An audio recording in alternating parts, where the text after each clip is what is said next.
following show contains adult content. It's not our intent to offend anyone, but we want to inform you that if you are a child under the age of 18 or get offended easily, this next show may not be for you. The content, opinions, and subject matter of these shows are solely the choice of your show hosts and their guests, and not those of the Entertainment Network or any affiliated stations. Any comments or inquiries should be directed to those show hosts. Thank you for listening.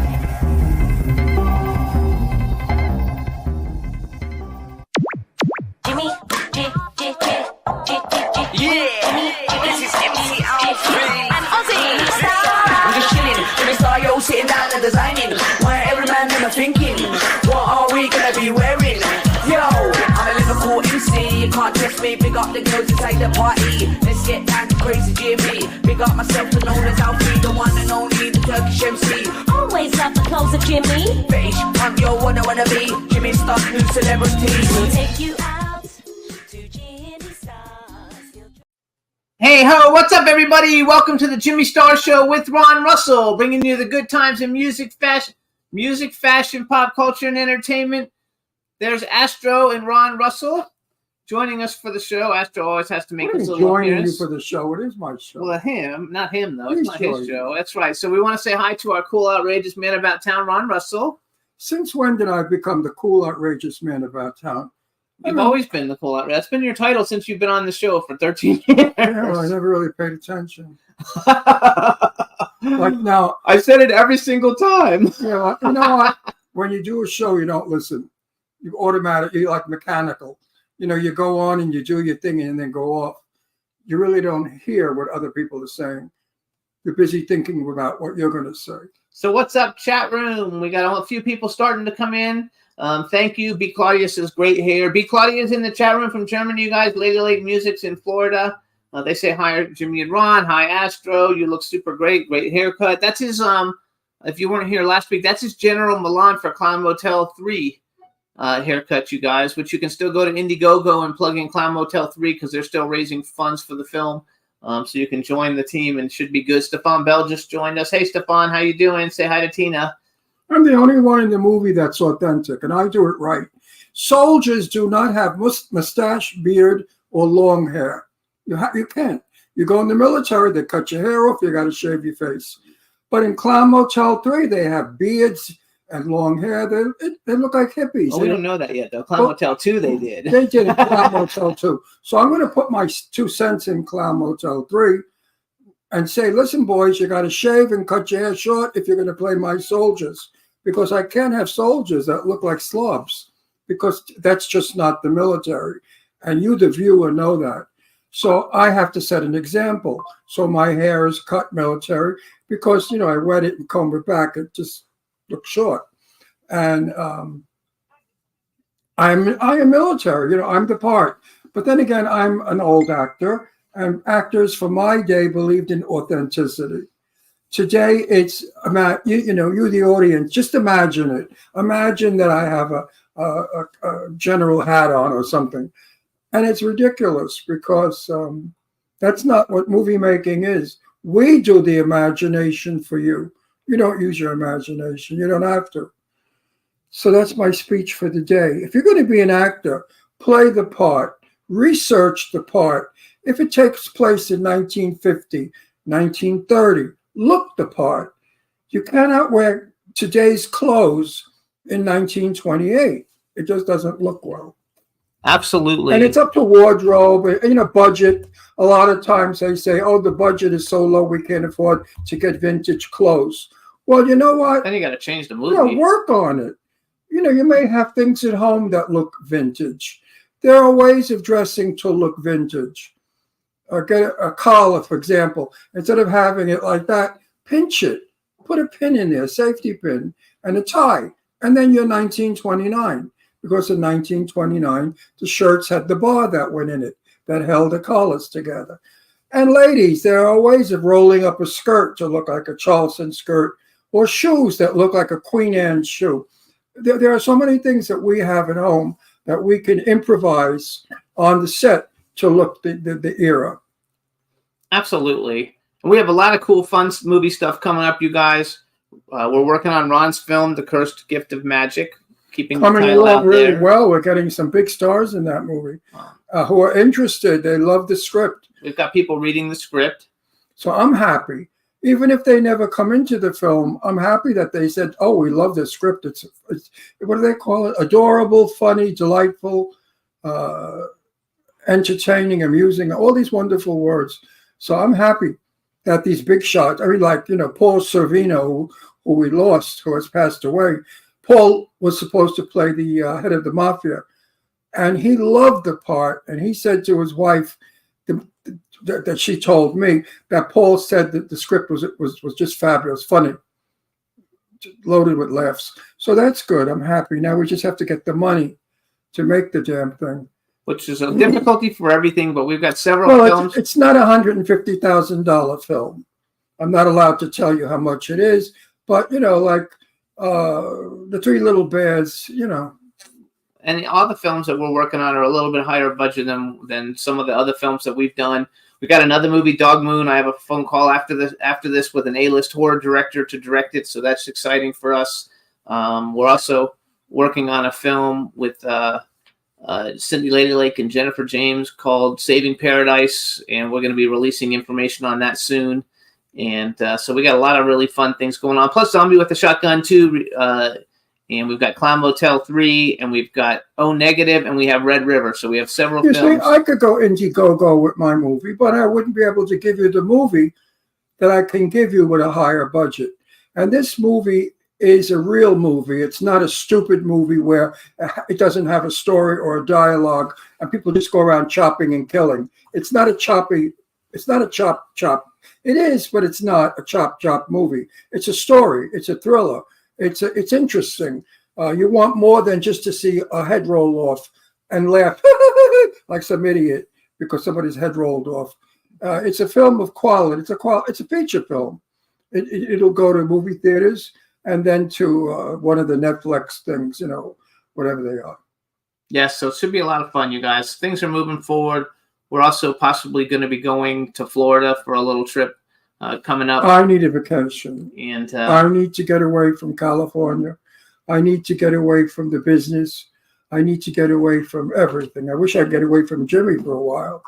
And I don't mean that to be mean, but marriages that last as long as ours, there should be a separate vacation, because you do need a vacation from each other after a while, because you start to think alike and you no longer are an individual. And because of Jimmy's age and because of Jimmy's profession, I have given up myself, my all. I've become invisible, and Jimmy is visible because he's going to live long. I'm not. I'm 84 next week, 2 weeks. So I don't have much life. this is May 1st. Yeah, I don't have much life left ahead of me. So I give it all to Jimmy so Jimmy can build his life. But in doing so, you deplete yourself of self. And once you deplete yourself of yourself, you're in big trouble because you're a shell, an empty shell. And you feel you haven't any purpose in life. You feel as though you've done it all. And now it's time to exit stage left. You're not going anywhere. It's a sad time. I can't say to everyone out there, I hope you reach 90, because I don't know that reaching 90 is necessarily a good thing. I know a lot of 90-year-old people who are not very happy being 90. They're in pain, they're ill, or they're no longer beautiful when they look in the mirror, and nobody wants them in movies. So they're obsolete. They become unnecessary. They don't agree with you in the chat room. Excuse me, I'm speaking. Okay. You always interrupt me, but that's what married people do. That's why in my movie I have Renee Taylor, who's a vintage actress, Carol Kane, who's a vintage actress, Christopher Walken, who's a vintage actor. These are the people of great years of Hollywood. These are wonderful actors who, because of their age, Hollywood thinks, well, they're old. What if their dentures fall down while they speak? Or what if they pee themselves on the set? I mean, I don't know what people's idea of being 84 is, but I don't do any of those things. Nor does Renee or any of the actors I mentioned. So get the crap out of your head. because you're in your 80s. You See, now became- you're coming back because in the chat room they're saying, like, never heard you be so negative. I wasn't negative. I was being honest. No, I'm never negative. You know that. I don't believe in negativity. But from negative comes positive. You must remember that. From bad comes good. Everything bad that happens to you is a reason, and the reason is a good one. You learn from your mistakes. You learn from life. And we're going to see You Renee learn- Taylor when we go to Florida. Yep, you learn when somebody you love dies that spend more time with the ones that are alive while you can, because once they're gone, you can't say, gee, I wish I would have spent more time with them. These are the points. So you see, even in death, we learn. There's positivity. Life is positive. When you're born with a positive idea, and you have to maintain it. So I'm not being negative, but you have to be honest. And you can't always be like some moron that runs around, oh, I'm so happy, I'm so wonderful, oh, I love life, because that person needs help. I mean, nobody's like that. We all got shit that happens in our life. I don't care who you are. Angelina Jolie, with all her money and her great beauty, and I know Angie. I know her since a kid. She grew up in my house. I keep telling you that. My daughter Deirdre's friend in school. Angie had all her problems, just like everybody else. And she still has problems. And her money doesn't make her problems go away, nor does her fame or her great beauty. None of the attributes that she has makes things go away. They go away on their own. They go away when we start to think positive. And we say, you know what? That's not going to bother me. That's not going to get to me. That's not going to stop me. When you use all those words, you're okay. I'm 84 years old in a couple of weeks. Gee whiz, how did I get here so fast? I was just 35. B. Claudia says you're very present, and it's an honor to know you. No, B, you don't understand. In my She's got a private, 91-year-old mom. well, I have an 103-year-old friend. That's all well and good. But what I'm talking about is there are problems when you marry someone 23 years younger than you. Problems arise later on in years. Luckily, Jimmy's not athletic anymore where he runs around. He's like an old man now, too. So I keep up with him. I don't have a knee. Yeah. But there are thinking. The music is different. The lifestyle is different. The desires, the wants are different. And I alienate myself. And I'm talking to you all out there like you're my best friend. Like I would talk to my buddy in New York. My buddy's in New York. I'm happy, but I'm invisible. Yes, you say, Ron, you're all over the place. Your picture is, that's Ron Russell. There are two people here. There's Ron Russell and there's Ronnie from Astoria. And I'm Ronnie from Astoria right now, the regular guy. When I'm Ron Russell, yeah, I can smile and do all that Hollywood bullshit. But when that's over, you go back to being Ronnie from Astoria. And if nothing is there to hold you together, you start to chip away and you start to fall apart. And after a length of time, you say to yourself, what the hell am I doing? I'm 84 years old. What am I, crazy? I should be in Boca Raton sitting with all the Jews playing mahjong and cards, like I'm happiest doing, with all the yentas talking about everybody in the buildings. That's what old people do. We have fun. We don't have to feel obsolete. Well, you're not obsolete. No, I'm not obsolete, but many are. I know, I have many friends that are my age, and I see how obsolete they are. And I hear it in their voice when they say to me, oh, I wish I were you. You got some great life. And I say to them, you think so? Not so. No one has a great life. We all have the same life. Just some of us have different problems, bigger problems. Some have smaller problems, but we all have problems. There's not a day we don't wake up to face a new dragon. Okay. And Jewish people right now are facing many dragons in the street. Horrible people who are saying terrible things about them. Jewish people are wonderful people. I know. I had a father that was Jewish. So I know what Jews are all about. And they're great people. I love Jewish people. And I'm happy that I have Jewish blood. Although I was never bar mitzvahed, I identify as Jewish always. All right, we ready? I'm ready. I did my speech. All right, everybody. First, we want to thank everybody for tuning in. We'd appreciate it if you're listening, if you'd listen on Apple Podcasts, Apple Podcasts, iHeartRadio, SoundCloud, iTunes, Spotify, Amazon Music, YouTube, Google Podcasts, Radio Public, TuneIn, Pandora, and Amazon Prime. But really, we want you to listen on Apple Podcasts because we have a chance to make a little bit of money if you guys do that. So please listen on Apple Podcasts.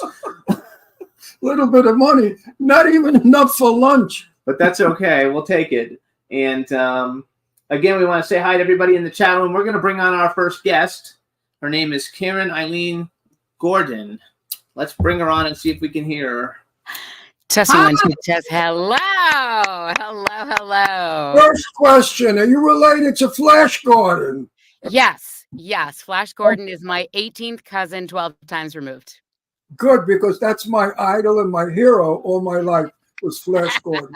We actually had him on the show. We had Sam Jones on the show not like 2 years ago. It was great. We had a blast. And I wear a Flash Gordon t-shirt because when I was a kid, Flash Gordon was everything we wanted to be when we grew up.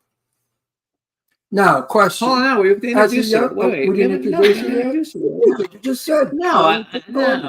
Hey, everybody. Now we want to welcome to the Jimmy Star Show with Ron Russell, the incredibly talented Karen Eileen Gordon. Hello and welcome to the show. Yay! Thank you for having me. Hello. This is Ron Russell, my cool, outrageous man about town co-host. Question. Hello, No, wait. I want to ask you this question. Okay, ask the question. Who did you want to be growing up as a kid? I read all the books about ballerinas and nurses. So I wanted to be a ballerina who in her spare time was a nurse. That was my vision as a kid. That's funny. Everybody in my Did you ever family's get a nurse. Did you ever get a chance to study ballet? I did. I did study ballet. I had a big giant pink tutu that I wanted to wear to school, and I had tantrums because nobody would let me do that. It was perfectly reasonable to me that I would wear my tutu to school, but I got a big no.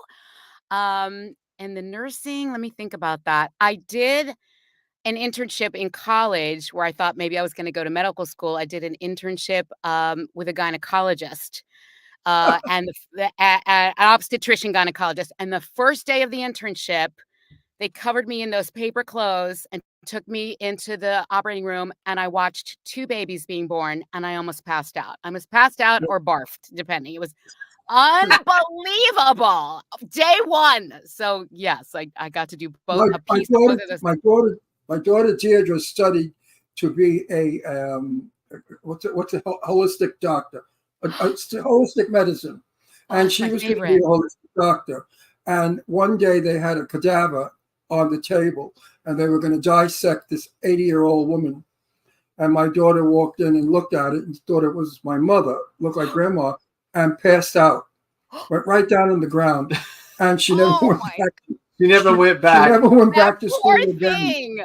That's a little bit of a no. That's a shock. That's too much. So we have a bunch of people joining us in the chat room. Say a hi to everybody in the chat room. Hello, chat room humans. Hello. I have a question for you. You're from Florida, right? I am currently Miami adjacent. So I heard you in the green room talking about Florida. Come on down. I will show you around. Where are you in Florida? Where do you live in Florida? Do you know South Florida? I'll give you. Very well. I was born in Miami. I grew up in West Palm Beach. Went to high school, and I went to Gainesville. I went to high school, and I lived 21 years in Boca Raton. Boca Raton is about 20 minutes from me. I am in a tiny little town that was designed by the developers who designed Disney. So there used to be topiaries in the highway called Weston. Oh yes. So my boss, when I used to have a clothing store, one of the guys I worked with lived in Weston. I've been there a million times. I haven't been there in 20 years, but it's beautiful there. I've been in Weston.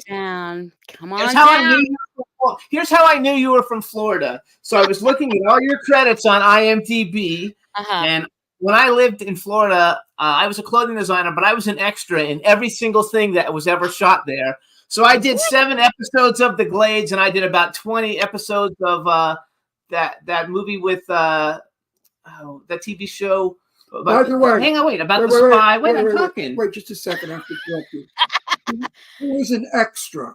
Go ahead. Okay, I did say that. I said I was Yeah, an yeah. extra. He said that. I started that way too. That's a really I love I extras. saw Jeffrey Donovan and Bruce Campbell, that show that was down there, and every movie that was shot in actually in Florida. I was an extra in every one. I'm in like 50 of them. Pain No Gain, like everything that was shot there. And so I saw your credits, and I was like, Yeah. okay, she was on the Glades. I was.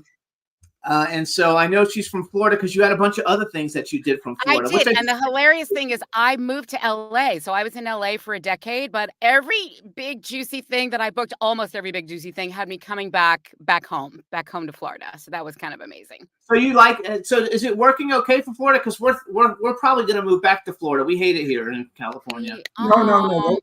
Don't say we hate it here. We don't. You may hate it. I don't hate it here. I'm not comfortable here. Okay. You understand? I'm a New Yorker originally. I hear And- that accent. Can I tell you? I have. How you doing? What are you doing, Ron? How you doing? Yeah. That's why they hire me all the time to play killers. But seriously, when you are a New Yorker, you are born in the ultimate place in the world. You are used to I agree. everything at your fingertips. You are used to sophisticated, intelligent, well-scholared people. And you're also interested in an audience that doesn't like junk. New Yorkers, they don't like these chop 'em up, stupid, bloody movies without sense. Which he's in a million of. Which that's why I'm getting. Now I'm getting away from all of that, and I'm going to be in a lot of good movies, important movies that are not. I was horror. taking notes. You on the titles you listed. They sound really amazing. It's a list. Oh yeah, absolutely. No, Yeah. you know New York. Have you ever played live in New York audience? Let me think about that. Right before pandemic, I was just about to literally get on a plane and go to like a giant solo festival out of New York City called United Solo. So that was going to be my live in front of the New York Humans debut, and it got delayed. So I'm working my way back there. Okay. They are. I've worked.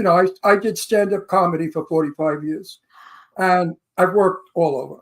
Wow. When I had to play New Jersey and New York, I had to sharpen my fangs because I had it's a tough audience to get to laugh and to make sense and to get them your way. You just can't go out there and be stupid because they walk out. They were very. I don't know if we're snobby, Jimmy. Do you think New Yorkers are snobs? Maybe. You think so? Maybe. Mm. It was Burn Notice. That's the show. I couldn't think of the name. Burn Notice. Yes, that was a great show. And Bloodline was another. Yeah. huge- Do you think New York is snobby? No, well, my mom is from the Bronx, and so I have New York DNA. So I feel like I'm kind of a New Yorker without having lived there. So I don't think they're snobby. I think New Yorkers don't suffer any bullshit. They're very to the point. They're very direct. And again, this is general, not every single New Yorker in the history of New York. Yeah. Now your mother's But from no, the Bronx. She's Wait, from your Pelham mother's- Parkway. Your mother's from the Bronx, so that, Mark Way. so that means you're Pelham Jewish. Parkway. That means you're Jewish. Yes, I'm Jewish, and I'm You see also. how we New Yorkers know? You see how we know where everybody comes from. There's not a Christian on that road, trust me. Oh my God, you're hilarious. Yes, and For miles and miles. That was called years ago when we went up to the mountain, because I'm part Jewish. We went up to the mountains, and we used to say we were going up to the Jewish Alps. If we went up to the Bronx, that was the Jewish Alps. I've never heard that. I'm gonna have to ask her about Yeah, that. the That's- Jewish I Alps. like that. So here's something that Ron's You going. know what? I want to say something. I like you. I like you too. I I think you like have such a you a good lot. personality. I'm Instant. crying. I'm crying on the interview. Don't I cry, like you don't guys cry. too. You have instant personality, and you know why? Because you're Jewish. Jewish people. No, don't laugh. No, I'm laughing because you're adorable. You're. Am I No, allowed to say that? You're every adorable. Jew- Yes, every- you could say Every it. Jew I'm related to or I know has a walking in the kitchen. So what's doing, darling? What are we eating? When are we eating? Duffy, I am Duffy, so honey, hungry. you look hungry. Let me fix you something. I mean, this is. And we all greet each other with the biggest smile and love in our Okay, hearts. my turn. Wait, You're gonna like I- this. I'm on a roll. Jewish people are. I have not because No, I'm not prejudiced. Jewish people have heart. They love their children. They love their food.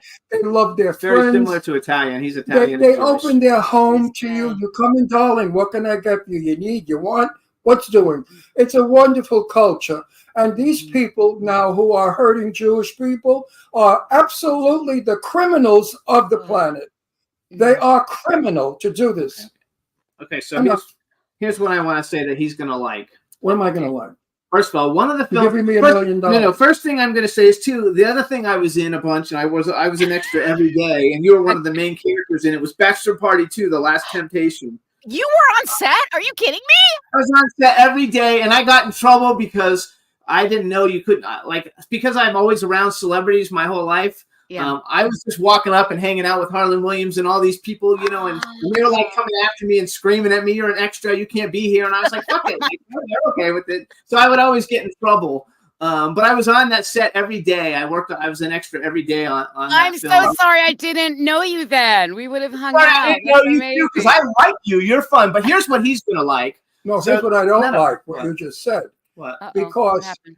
I experienced that when I made a movie with Sophia Loren and Ted Bunter, and I was an Oh, extra. amazing. I was a soldier. And I'm like Jimmy, I'm very talkative. So I went over to Sophia and I started talking to her in Italian, and she laughed and she said back to me in Italian, "Your Italian is as bad as my English." And we got along just fine. And one of those punks came over and said, "Hey, soldier, away. You can't be near the stars." And Sophia looked at him and she said, "Oh, no, let him stay here." And she went against that guy because she's a good woman. Thank you That for the goddess. bullshit Yes. that on set has got to go. Yes. That happened to me on Burn Notice too, because I went up to Bruce Campbell, because to me he was the big star, and Jeffrey Donovan was there, and I didn't know who the fuck he was. I wanted to get a picture with him, and he was like, "Oh, this is the star of the movie," Jeffrey Donovan. They were nice though; they didn't knock me around, but anyway, Good. going back, so this is something he will like. So one of our favorite independent movies, and you have a little role in it. But Stop Ron's friends with really good friends with Lainey Kazan, and we had Bruce Valanche on our TV show. We got 17 million plays. I've met Carmen Electra a bunch, and we just met Jai Rodriguez. I've never met Saul Rubinek, but that's Oy vey, my son is gay. She's in it. Correct. Oh, what Correct. part She's is like a I'm a- reporter, right? I'm a reporter, love- and I was a reporter. So the great backstory here is at the time they were filming that movie in Spokane, Washington, I was the personal assistant to Lainey Kazan. That was my job in LA. I was her I assistant. feel sorry for you. I feel sorry for you. I feel sorry for you. I know Lainey well. Anybody, she's had about 100 million assistants in a month. Oh, she's She- crazy. She's fun though. She but she's is wild. fantastic and demanding as she should be. And so this was my first travel experience with her. And to her great good credit, they were like looking for somebody to be the reporter. And I was like, I used to actually be a reporter. And Lainey gave me permission to step away from my assistant duties and film a role in this movie. So I just want to send some huge love to Ms. Lainey Yes, Kazan. because I fabulous. was- And it's a really Yeah. good movie. I It's love a very that. good Yeah. I movie. love It that movie. is. It was so much fun to do. Everybody was hilarious. I got in trouble because I was laughing like between takes. So I had to And figure out a way Lainey to be was quiet. beautiful. Lainey was beautiful in that movie. And she Gorgeous. did a fabulous job. Yes. Fabulous job. I love Lainey. Yeah, We me wanted too. Lainey for my movie, but unfortunately, situations have arisen where we can't do it with Lainey. Okay. But she Okay. was supposed to star in my movie, and she had to step down. And now Renee Taylor has taken over that position. Renee Taylor's amazing. You know who Renee Taylor is? Yes, you do. You Yes, know of Renee. course. Yes. You said Carol Kane, and I almost fell over. Yeah. hmm We sent her the Renee, script yesterday. Renee plays my wife. She's a Jewish bookie, and I'm an Italian mafia. And it's 1943, and we go out to get the Nazi saboteurs that are trying to blow up the Brooklyn Navy Yard. It's a Wow. hilariously funny Jewish movie. You're gonna Dark love comedy. it. You will love it. Can't I wait. wish we could When the put. Jews get I back. would love to put her in it somewhere because Yeah, she's. I'm Kat, looking at her. yes, put me in. I'm looking at you, and I'm saying, why didn't I meet her earlier when I was Ah. casting? We'll find a place for you. No. I All mean right. it. No. she has everything I need for a special character, but that character's been taken already. Okay. Well, Yes. blessings to the actress that got it. Yay for her. So No, you know what, honey? Today is what's today, and tomorrow it's all different. You know that. that's By the right. time we I was- actually get the funding, By the things time, can change. by the time we shoot the movie, it'll probably be starring Boris Karloff, Bela Lugosi. I sent I followed you on Instagram, so follow me back on Instagram and send me your email and stuff, and that way I we'll see what will. we can do. Because also, Oh. No, wow. she's still Jewish. She makes believe she's not, but she is. She has all the Jewish mannerisms, all the Jewish inyos, you know, the stuff I like, the stuff that the characters need. well, plus I've got 9 films in different stages of development, so I'm always looking for cool actors and actresses Holy to No, work. I love guacamole. I like your persona I too. like your persona a So lot. one of the big things that you've done, and believe it or not, I've never even seen this, even though several of the people in the show have been on our show. But I want to talk about it a little bit. Is Magic City, because that takes place in Florida too, doesn't it? That place takes place in 1959, Miami Beach, in a fictitious hotel that's modeled on the Fontainebleau. Yes. Yes, yes, yes. I've- So it's all retro. We've actually had Brett Rice on the show. Isai Morales has been on the show. It stars Jeffrey Dean Morgan, you guys. Everybody knows him because even though he's probably more known for The Walking Dead, this was a really big show, Magic City. It was a really big show. It has Stephen Strait, Right. Danny Houston, Michael Rispoli, Alex Rocco, Kelly Lynch, James Caan, Sherilyn Fenn. I mean, it's a huge cast of A-list Huge. people. And Yeah. in 1959, Correct. the 21st Street Beach in Miami was Carnival, because that was the gay beach. The gay beach in Miami was 21st Street, right where the restaurant was on the corner. The famous Jewish guy, the hamburger hot dog guy. What was his name? The famous one. Famous, Everybody- not Nathan. I don't know. No, the lines were out the street waiting to get in. His was a diner on the corner. I don't know. Wolfie's? You're gonna have to. Wolfie's. Wolfie's. Oh my Wolfie's. goodness, Back Wolfie's. in 1959, on the corner of 21st Street and Collins, Wow. was all the gay bars and the gay beach. And I remember being like 19 years old and wearing a very skimpy bathing suit and walking down the beach. And I met a lot of nice guys, a lot of decent gay men. Wow. I love it. So how I was was, Magic I was City? cute when I was young. He's cute now. You're No, no. still cute. Exactly. No, I need to tell Ron, I need to tell you something because I was listening in the green room. My grandmother, God bless her, almost made it to 103. I know you said you have a 103-year-old friend. She used to say to me all the time, life doesn't even get started until you're in the 60s. And I'm like, I don't know what she's talking about yet, but she was like, you just wait. She's like, so you're going to happy birthday in advance. You're a young thing. My grandmother would look at you and go, he's a tadpole. So just wanted to tell you that. I'll be 60, so I hit 60 in October. So this is my Happy 60th. birthday, I'll let you know. So tell me though. I want to know. 60 was good. 60 is good. I want to know, how is Jeffrey Dean Morgan, because like he's such. I mean, he's like one of the biggest stars on the planet now, and Yes. he comes across. I've read a bunch of interviews and I've seen him, but we've never met him. He seems like a super nice guy. Was he cool? He was ridiculously cool. Okay, Jeffrey, big love to you. He would walk onto set, not every day, but a lot of times when I was on set, he would walk onto set and with this big booming voice and like tell a joke. And he would be like another day in the pits, people, or something really funny, like to the whole cast and crew. And he was just very warm and approachable and funny, and obviously a killer actor. He disappeared into that character. It was amazing. So he played my boss on the show. I was his right-hand goddess. I was the secretary for the fictitious hotel. So I got to see him a lot, work with him a lot. And he was amazing. He has a great energy. He's very grateful and humble. He was just supportive, like all the things you would hope that I'm your glad to favorite hear that. actor- I'm just glad to hear that because you always like it when the people that you think are really great, like somebody doesn't come and say, well, they were kind of like a dick or Yes. something. It's nice that he's like really cool. So Yeah. okay, so Gordon is not your name. With your background, your name cannot be Gordon. Well, it's a really interesting thing that everybody's trying to research on ancestry.com. I have a feeling we have some lineage in Scotland. So there's a Gordon clan from Aberdeen, and I know a bit about the history. There was a time when the wealthy Scottish households took in Jewish people to work in the house and gave them the name Gordon. So that could be part of the deal, but we're still trying to figure it out. I love the idea that I have some Scottish link. We're working on finding that out. So Well, wait. people think because I'm Italian, you can't be Jewish. People identify Judaism with nationality. Judaism is a religion. Yeah. Anyone can be Jewish, from Anybody. the man at the moon to us. So you can be a Gordon and be Jewish. I was just hoping that maybe there was a Gordonberg. A Gordonowitz, Gordonstein. Gordonowitz, yeah, I like that one better. Gordonowitz. Gordonowitz. My That's your new name grandmother. now, Eileen Gordonowitz. I know, Karen Eileen Gordonowitz, Gordonberg. My grandmother, my mom's mom, came over from Russia on a boat. Like, that's the story. She almost sank on the way over. We don't You look know. Russian. Yes, I've Russian. The Russian blood here. It's Russian blood. And Here. you do look Russian. You Thank do look you. Russian. A compliment. I'll take it. But we don't know. She came in through Ellis Island. We found her name where she signed it on the document. So we don't know what her name was, but the name was recorded as Press, Press.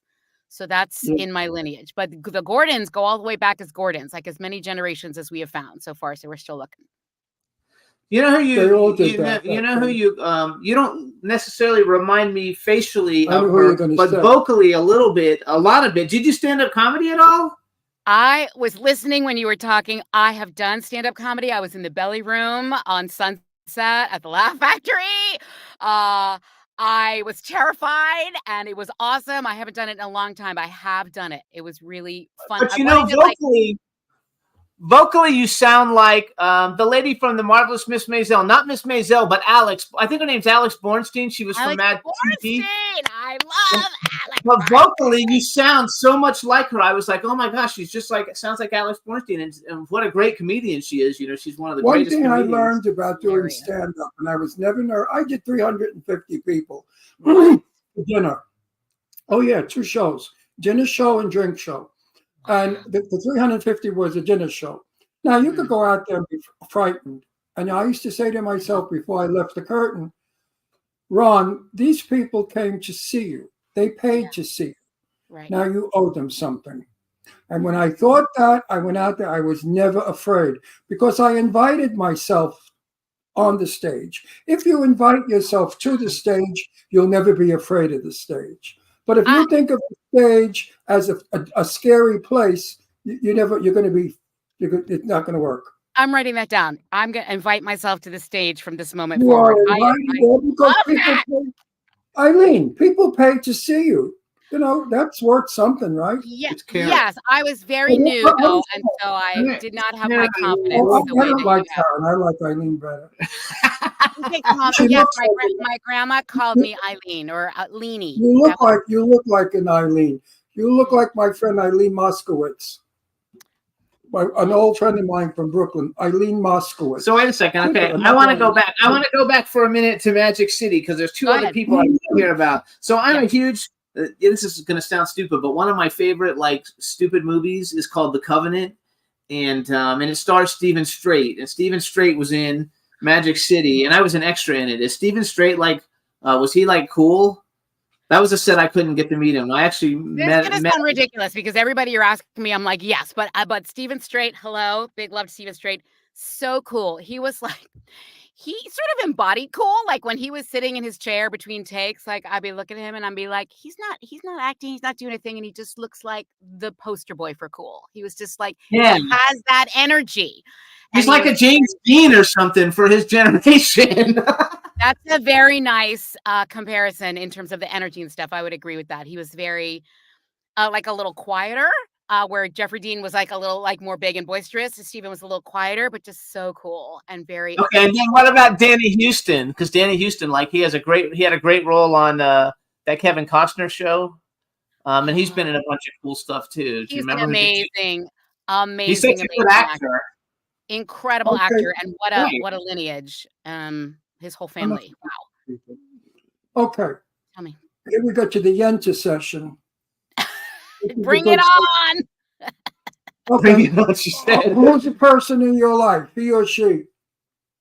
I didn't hear the question. Tell me. You're married, you're single, you're ready? Single and looking. Who do you know? So you're ready. No, we know I'm all kinds of ready. people. I know all kinds of people. Okay. I'm excited. You never know. I could make a shidduch. You know, I'm looking for my bashert, and I'm thinking of hiring a matchmaker, but I'd much rather have you guys. but you know We're better at do you it. know what a shidduch is in Yiddish? My grandmother used to talk to me in Yiddish, but A I don't match. remember. A Shidduch match. is a match. I'm writing it down. Shidduch. I'm writing it down. Taking notes. Yeah, You don't have to write it down. I'm writing it down. I'm gonna remember it. You'd be easy to sell. You're pretty and you're charming and you're funny and you're delightful. You'd be Oh easy my to sell. God. Very I easy. believe it or not, viewers, I did not pay them to say any of this. Did not pay them. Yep. Oh, yeah, we've never even met her before. As a matter of fact, we had another guest scheduled, and the other guest is on a set and couldn't work. And Yeah. so, Matt Chasen, is he your manager or is just a friend? He is my manager. He's my amazing Well, her manager. manager called and said, "I have a replacement. You're gonna love her. She doesn't do horror. She does all this mainstream stuff." And I was like, "Great, great, great!" And I'm so happy that you came on because I'm super excited that you're here. Me too. We Happy really- accident. there's some Yeah. things we can do. So she was in she was in a movie called American Dreams. And Yes. anybody who didn't see it, Hugh Grant, Mandy Moore, Dennis Quaid, William Dafoe, Marcia Gay Harden, Jennifer Coolidge, John Cho, Judy Greer, Seth Meyers, and Chris Line. And I heard that you do Jennifer Coolidge impersonations. So that's what people think, but I have a friend who does Jennifer Coolidge, and Oh, it's not you. not me. She's the one on my outgoing voicemail who did that for me. So it's a Oh. friend who recorded it. Yes. Sadly, you know- all I do is idolize Jennifer Coolidge. I You did idolize her. two but movies with her, though, right? She was in two of the movies you were in, I think. Yes, yeah, we have crossed paths, and I actually met her in LA. She's amazing. I am dreaming about working with her again for sure. Oh, she's cool. Yes. We actually like her. Oh, so I thought you did impersonations. I think I'm Matt- sorry. I think Matt thinks that you do impersonations because I think in the email he said, make sure you ask her to do a Jennifer Coolidge impersonation. Oh my God, that's what he said. Okay, so that's what he thinks. I'll have to correct him. I do a lot of I speak French and Spanish. I do a lot of accents and dialects. And like a very limited number of impressions. I do. Oh, I love I it. wanted Jennifer to play the lead in my movie, but I found out she was not Jewish. So the fact that she was not Jewish, I really couldn't hire her because the character that plays my wife is Renee Taylor. If you know Renee Taylor, she's very Brooklyn Jewish, very, very, very. Yeah. Jewish people have offense to this. They think it's very old-fashioned and that Jewish people today are very sophisticated, very Jackie Kennedy, or very waspy. A lot of Jewish people don't like that ethnic Jewish of yesteryear. They want to lose that imagery of, Ivy, what's doing, darling? They don't want that because That's my that was grandma. But he wants that But for that- this movie because it so- takes place in right. 1943. So Yeah. because of woke or whatever the hell is going on in Hollywood, it was suggested to me that Jewish people would not like a guy imitating them in a movie. Oh wow. That's where we have gotten in film today. It's so political that it's disgusting. In order to produce a good movie, you got to go through all the politics. Who are you going to offend? Who's going to get upset? And it's nonsense because we write fantasy. None of it's real. This is fake, folks, and it's there to entertain you. And it's called acting. So stop dissecting it and making it a terrible job. Don't you agree? Now I'm gay, so I'm allowed to play all the gay parts. Yeah. But a straight guy is not allowed to play the gay parts. That's Really? stupid because if he's an actor, that's what it's called, acting. It's not real. I could play King Lear. Am I King Lear? Do I have to be King Lear? Do I have to show papers that King Lear was my grandfather? Wow. So actually, it's challenging. Yes. It's very scary. That's you why can play a lot though. 'cause no, you've but got- when the fact that she's Jewish entitles her to be in my film, which it does not entitle another actress who is not Jewish, and I don't like that.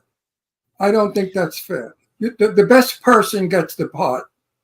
Whoever does the most for the movie gets the part.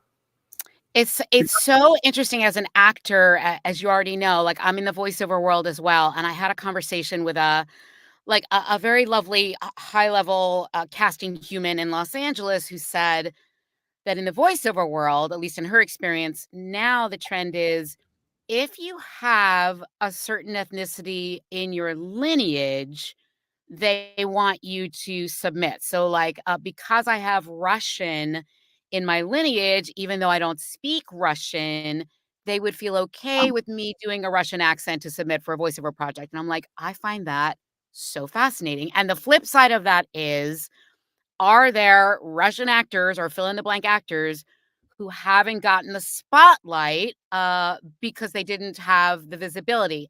So there's both camps. And I Yeah. can see both sides. You know, I was a debater in high school, so I learned to turn my head and go, is there anything true in there? Is there anything true in there? So I get it. I get what you're saying. I get what they're saying. I get both sides of it, actually. Oh, listen, if you like That's very interesting. wait, as a debater, there's this great movie that stars Kirk Cameron. It's really old.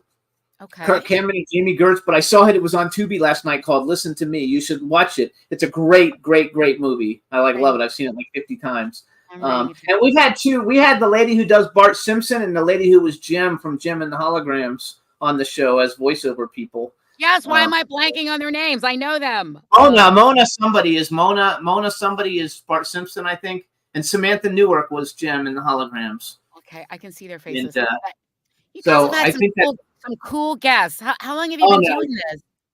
16 years. Sweet 16! We didn't even have a name podcast. There was there wasn't a name podcast when we started. It was a radio show. Oh, Karen, wow. listen up, Karen. Tell Get me. ready? Tell me Ready for everything, this? Ron. You ready for this? I don't know. I'm sitting down. Right now, Not darling. right now, but over the time. Over a period of time, you are now on the #1 podcast in Web show. the world. Number one. We have 1.2 billion. Emmy nominated. Yes. We're big stuff. We're not little crap. We're like the biggest TV film podcast that there is. Like we're always and wait a minute, in 10 honey. countries. Wait. Hang on to your drawers. I feel We go- emotional. I feel emotional now. This is Listen, Karen, we go out to 5 million people right now. 5 million people will see this show. We're average. Yeah, if you'll get 5 million people, we'll see. And it. we're not lying. Investigate. Hello, everybody. That's a lot of people. Oh my God, it's Yes, it is. So amazing. here's what we're gonna do, though. We're gonna give you.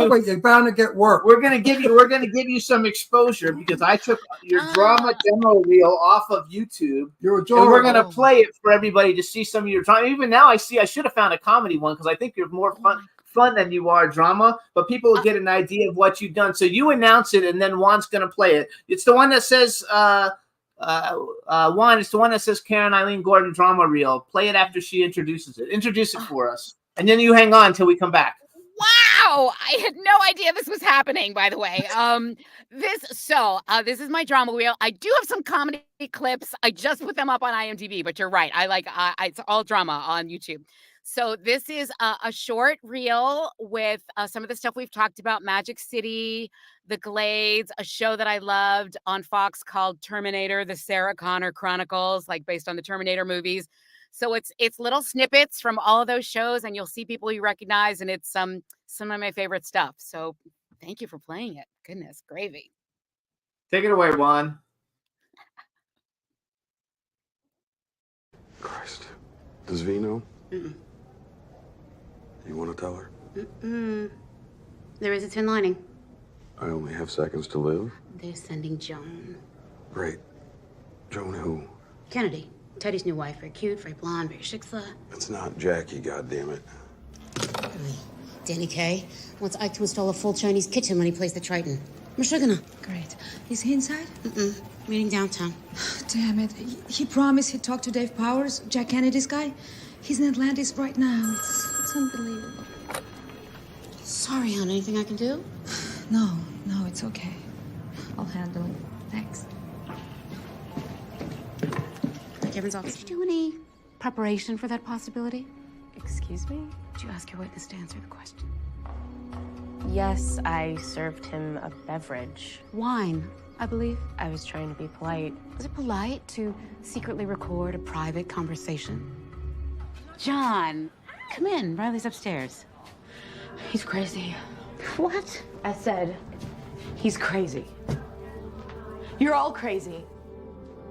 So does your Facebook pages, like it all matters. Like it's even real, but it's not. All of you are dead. Honey, don't you... I'm sorry.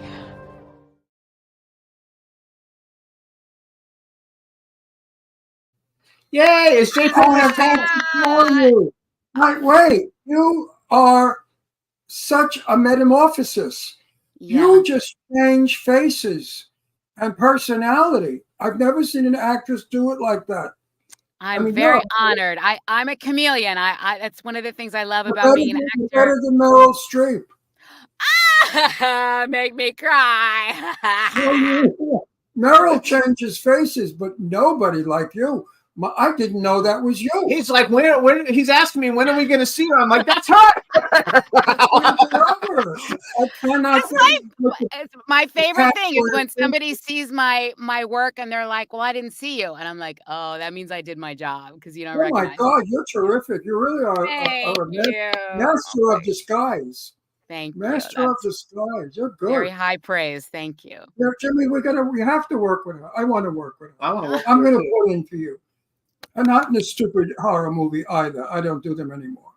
Well, Well, you're doing one. I'm doing one now because my best friend Joe Kelly produced it, and Directed it. I was in one of the other one. This is part 3, so I have to be in it for my friend's sake. But if it wasn't for Joe Kelly, I would not be in this movie. No, Okay. not at all. So He's you my guys- friend. Sometimes we do things because it's our friend's passion project. That's totally. Yeah, totally this is lovely. a friendship. This is a friendship thing. So you guys, some of the other stuff that you might have seen Karen Eileen Gordon in, she was in Bad News Bears with Billy Bob Thornton and Greg Kinnear and Marcia Gay Harden. She's in a lot of stuff you're in. Legally Blonde 2, which I'm a huge Legally Blonde fan. Legally Blonde 2, Red, White, and Blue with Jack McGee, who's been on our show. Reese Witherspoon, Sally Field, Regina King, Bruce McGill, Luke Wilson, Jennifer Coolidge was in that one. And then here's some shows you guys might have seen her on TV. Bull, The Oath, Stark Naked, The Dark Cinema, Vegan 101. I don't know what that one is. Joan of Arcadia, Tremors, The Division, The Sarah Connor Chronicle, Terminator, The Sarah Connor Chronicles, No Ordinary Family, The Glades, Hannah Montana. That's hilarious. It's Ally hilarious. McBeal, Strong Medicine, S Club 7. I mean, that is hilarious. I love S Club 7. Yes.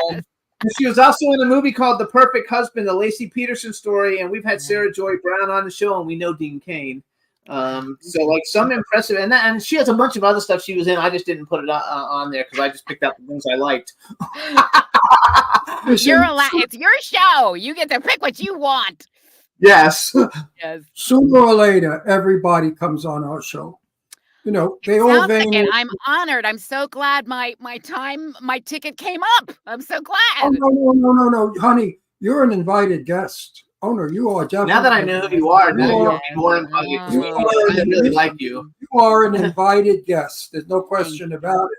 Thank Uh, you. I only wish you would do more work for what's going on today. If you would, I'm trying to encourage all my Jewish friends. Don't be chicken. Mhm. Like I wrote in Facebook today, I wrote, if all the things that are said about Jewish people were said about African American people, there would be riots in the street and people would go to jail. But how come it's okay to say anti-Semitic things to Jewish people and nobody goes to jail? It's un-American. And this is my fight right now. If you want diversity, you want equality, start it now in the streets. No one in America has the right to say anything harmful, hurtful, or cruel to another human being. That's not being an American. We are all immigrants. Every single one of us have come from a different country, somewhere in the world. And we all are equal. Get that through your thick, stupid heads. And no one has the right to say anything harmful to anyone else. And if the president would wake up and do something about it, we can put this all behind us and go forward and have a very prosperous, happy America. Boom. All right. That's right. And scene. Yeah, exactly. because I can't stand watching the news. My heart breaks. Yeah, it is But, it is heartbreaking across the board. Mother and father work so hard for their money. They give you $100,000 to join Columbia. You go to Columbia and then you're thrown out and told you can't go in, and your parents are losing that money. That's criminal. How do you have the nerve to do such a thing? And who the hell are you anyway? You're not even Americans. You wear Arab robes. What are we, in the desert? I mean, you're in fucking New York. So anyway, I don't want to stay on that topic. I want to switch. I don't. No, that's what's wrong with America. Nobody wants to go on that topic now. Everybody's saying on Facebook, "Oh, don't write about it. People will get nasty." Yeah, let them get nasty with me. They'll regret it. They will be very unhappy if anybody gets nasty with me, because nobody gets nasty with you. No, my mouth is from Brooklyn, and you can never beat a Brooklyn. No, he's true. Yeah, you can't beat a Brooklyn mouth. We have okay. We only have a few minutes left, and I want to get some other. Don't you agree, Karen? I don't like Karen. Don't you agree, Eileen? You can call me Eileen. Absolutely, Karen Eileen, K-E Leanie. I've got so many lovely names. Don't you agree that this has got to stop now? My feeling is, and I'm with you, I have a hard time watching the news because I cry. I cry for everybody. Yep. I remember, I don't remember, but I was around in the Second World War, and I remember my parents talking about what went on in Nazi Germany and Nazi Europe. It started in the colleges. Is that right? Oh, I didn't know that. Started in the colleges, and then it's doing now. And then it spread to the street. And then they began smashing windows of Jewish stores because Jewish people, they didn't want to buy their bread or their jewelry or anything. And it just escalated. And we have to behave. There could be another Holocaust. We have to really understand this and say, now is the time to stop this. America in the 1950s, America was the best place to live. We didn't have war. We all got along, black, white, yellow, brown. I come from New York. New York is the melting pot. I went to school with every race you could think of. And you know what? I never knew what race they were. They were my friends. Yeah, I was like that in school. I had no idea. I didn't pay attention to the skin color. They were just my friends. Yeah, they were just my friends. We got to bring America back. So real quick, you guys, I want to make sure. So you can follow Karen on Instagram. She's IAMKE Gordon is her Instagram. Her website is Karen. What do you call that? A hyphen? Hyphen, yes. Mm-hmm. Karen, wait a minute. Hold it. Stop, Paul. You said you graduated sixth. Doesn't matter. I don't know the names of things. You graduated sixth in your class, and you don't know what a hyphen is. So Karen, immersed in the interview. He's immersed. Yeah. Karen-EileenGordon.com. So here's my question. I like to ask all the actors, and number one, bucket list. Male and female actor you haven't worked with. If you could work with any male and female actor, and you can't say Meryl Streep because he said you're better than her, so you got to pick somebody else. And then the second part of that is if you could have ever been in any movie that's ever been made ever in history, and the actor and actress can be living or dead. What movie would you have wanted to be in? The actress can be living or dead. It doesn't have to be somebody who's alive. Holy cow! These are some really good questions. So, the movie that I would have wanted to be in, there's so many on my list, but I have to tell you, the first thing that comes into my mind is I would have wanted to be a character in a Harry Potter movie. Me too. That's good. That's good. In a Harry Potter movie. Where is my wand? I have a wand here in the room with me, but I have Professor McGonagall's wand, but it's hiding. So yeah, it would be have been amazing. I collect action figures, and I also have the figures of everybody who's been on our show, but I have maybe 4,000 action figures. Yeah, I have everything. I go beyond that. And if I were in a Harry Potter movie, I would only want to work opposite Maggie Smith. Isn't she? I would love to work with Maggie Smith. Oh. I adore her. I adore Maggie Smith. She's probably one of the greatest actresses of our era. Yeah, I like her too. Okay, so now male and female actor that you would like, but that you haven't worked with yet. Okay. I have to give you 3 of the actresses because I can't choose between them. Okay, so they, in no particular order, Helen Mirren. Yeah, good pick. Good pick. Good. Cate Blanchett. Another good pick. Who? Cate Blanchett. Oh my God, yes. and Jennifer Coolidge. A shout out to my girl. You picked three of the best. Yeah, you picked three of the best. phenomenal ones. Three of the best. I agree with all three. Okay, what about the men? Oh, it's too hard to pick. There's so many. I know I've already worked with him, but it was so amazing. I would love to work with Jeffrey Dean Morgan again. He's incredible. I would love to work with Javier Bardem. Oh, good one. Good choice. Good actor. Nobody's ever picked him, by the way. Nobody's ever picked him. But That's he's the a first fine, time, but he's a fine great actor. Fine. Javier. Those would be my top two. There's a giant pool of them. They're all tied for first, but those are my top two. And I'd love to obviously work with Mr. Spielberg. That's a bucket list. Oh, for me. absolutely. Remember, living. Yes. They could be living or dead. Oh, living or dead. Oh, I forgot. Oh my God. Well, then of course James Dean. There you go. I like James Dean. I love James Dean. Living or Gary dead. Cooper is my pick. I like Gary Cooper. Humphrey Bogart. Let's go.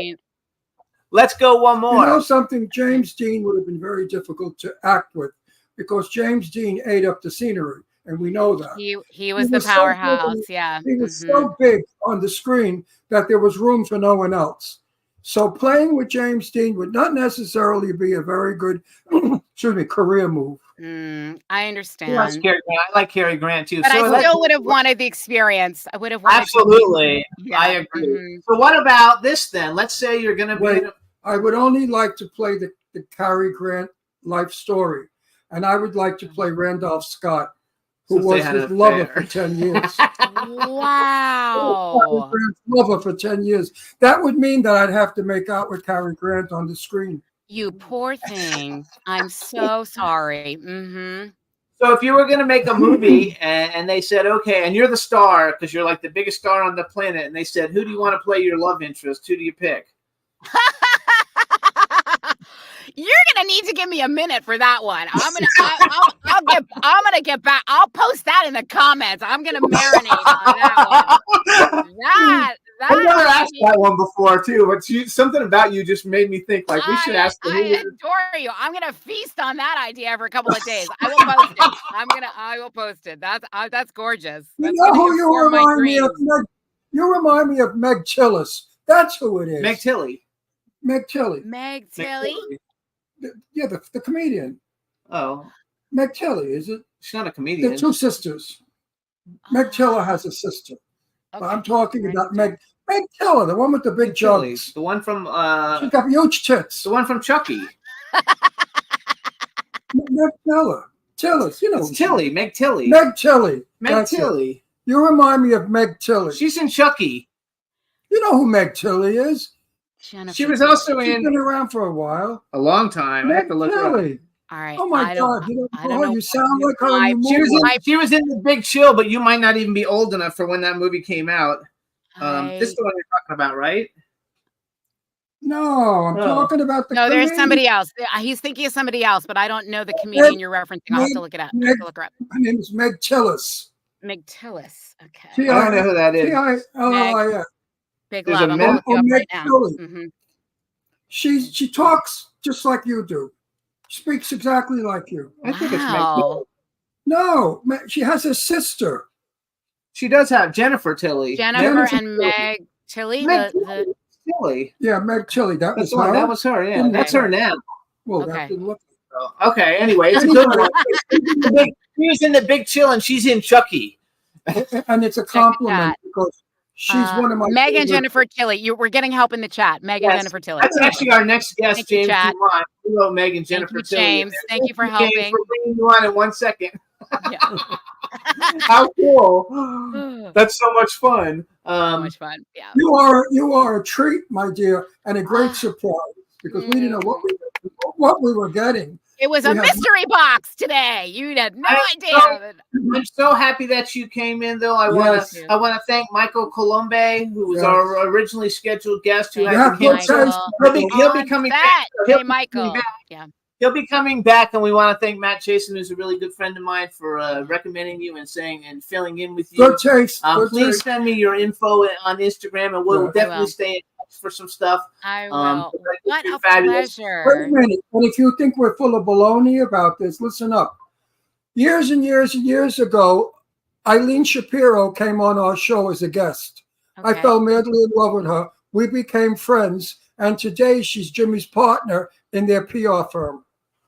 Yeah, she's Okay. yeah. That's right. We met her So on the show when we opened up a PR firm, and now we're like Eileen was a and- guest on our show. We had never met her, and the two of us fell in enchantment with each other, and we picked up, and now we're the best of friends. We're like family. I believe you. I don't know why I believe you, but I just believe both of you. I do. I believe you. No, I don't. Yeah. I don't make people's hopes get up. I know. I would never I'm make producing your a lot of hopes. movies. You can look on my No, IMDb. I would never. I'm I would never. going to Google the heck out of both of you. I would never make your hopes go up. But I'll tell you something else. You're fabulous. Now listen to me. You are fabulous. My I'm movie- listening. Hold on. I'm listening. Yes. End of my movie, my wife says to me, Franco, I hear there's a lot of Nazis in Hollywood. What do you say we go to Hollywood? And that's the next movie goes to Hollywood. And you, my darling, will be in that movie. I give you my word. Crying. It'll be fun. You will be a character, a good character too. I like your persona. I love it. I don't want to lose I your like persona. yours too, both of you. I'm Those sorry I are- have to say goodbye. We'll, to we'll be see you continued. again very Oh, we'll soon. see you. And if you To got be anything, continued. if you have anything big coming up, we'll bring you back. We bring people back all the Okay. time. So if you've got something that's coming out and and you want to promote it and have lots of people see it, I just do. come. I can't talk about it yet, but I will definitely let you When know. you Yeah, can, you let me Yeah. know, and we'll come back and we'll do it all over again. I'm excited. Thank Yay. you. Woo. All right, I thank you. Hope to All meet right, you lovely one day. humans. Yes, we'll see you See in you Florida. soon. Bye. Thank you so much, Bye. everybody. Bye-bye.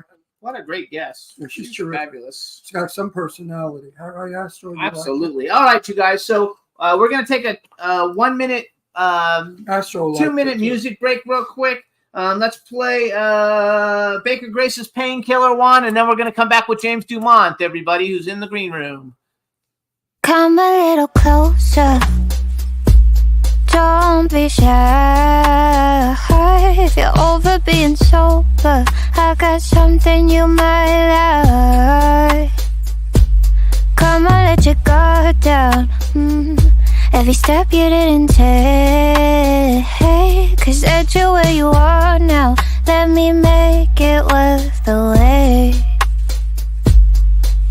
The promise of more is a powerful force that's consuming the peace in your mind. It's not a secret, you don't have to keep it inside. Kiss me, I'm a painkiller with no catch. You light it up, I'll be the match. Kiss me, I'm a painkiller for your mind. Kiss me, I'm a painkiller, and send me like fine red wine.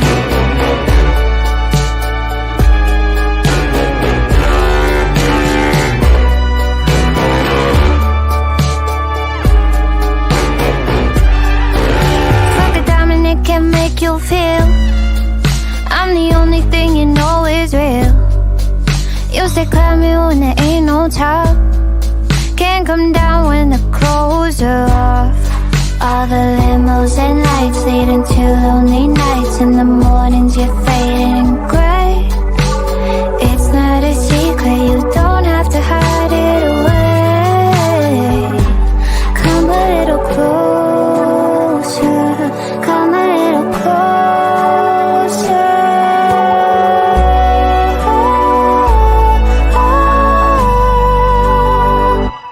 Kiss me, I'm a painkiller with no catch. You light it up, I'll be the match. Kiss me, I'm a painkiller.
was Baker Grace Painkiller. Now we're going to bring on our next guest. Let's bring him in, Juan. Let's make sure we can hear him.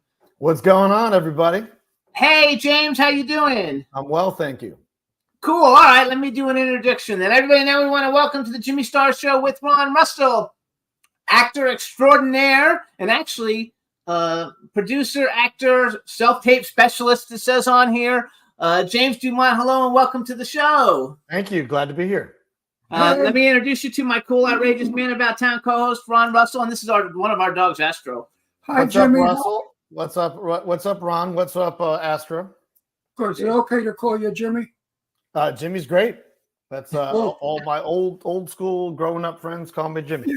James sounds so. It sounds. My sisters were the ones that kind of switched it up in high school, but I was. Meanwhile, wait, Jimmy, quiet. Where are you? That is a gorgeous room. Thank you. It's called virtual background. I knew it was a virtual background, and here's how I knew. Look at my brown teeth. Like, yeah. We had another guest. We had another guest on. That's the same background Harvey Brownstone had when he was on like a year ago. But I just remember. And I was going to say, you're so lucky. No relation to Harvey, the other Harvey we don't talk about. So yes. Yes, right. absolutely. I wish I had a room that big. So we have a bunch of people in the chat room. Please say hi to everybody in the chat room. Why, hello, everybody. And I want to, so you've done so many cool things. I actually, when I initially invited you on and then we got hooked up with your publicist, I didn't really, I knew all the huge because you've been in so many A-list things. But one thing I didn't know you were in until I started doing a little research yesterday is that you were the narrator for The Simple Life, which is my favorite reality show that I've ever seen ever in my life. So just speak on it for 2 seconds and just tell us something. You guys, in case you didn't know, that's the Paris Hilton, Nicole Richie show that had a couple of seasons. It was like many years ago. And what they loved was I had like such a kind of like a, they wanted like a New York smartass, to kind of like, he's too skanks. Here's the problem with these broads. Is blah, blah, blah, blah, blah. And I was just like, so let me get this straight. So it's a reality show about them, but you want me to make fun of them. And I was just like, it's a chance, it's a risk, I'll take it. But they loved it. So the more it was like tongue in cheek, like, well, look at this, look what she's doing here. It's like, I wonder how many songs Lionel had to sing to get that thing in her, into her yard. It's like, so, it's like, how many shitty hotel rooms do you have to stay? Like, I didn't really go that far in terms of language, but I'm like, how many crappy hotel rooms did they had to like, did they skimp on in order for her to be able to buy those shoes? So yeah, it was just one of those, like, the fun part was like, I can't believe I'm getting paid to make fun of the two women, but they they ate it up. So it was like, I ended up doing like a couple, and then they're like, oh no, we want them like through the whole season. So it was like, that's so much fun. Little spec thing, and then it just turned into something bigger, which was a lot of fun. I love that show. But you're not from New York.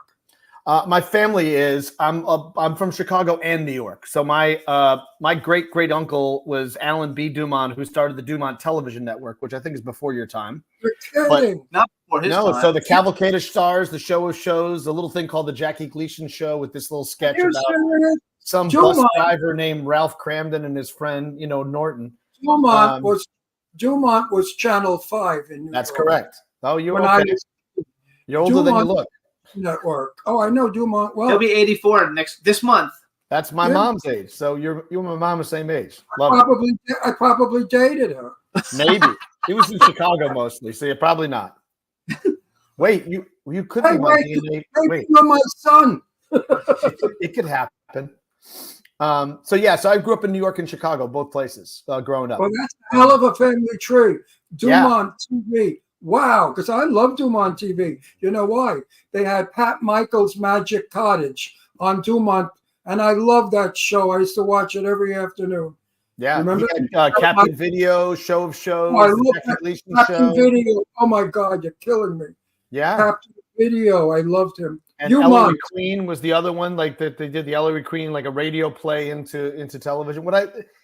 I'm doing a biopic on him because he's a really amazing guy. He had polio as a kid, so he had to stay home most of the time, and he learned how to build radios. And he was a great scientist, but also he was really a pioneer in what now we call narrowcasting in terms of broadcasting.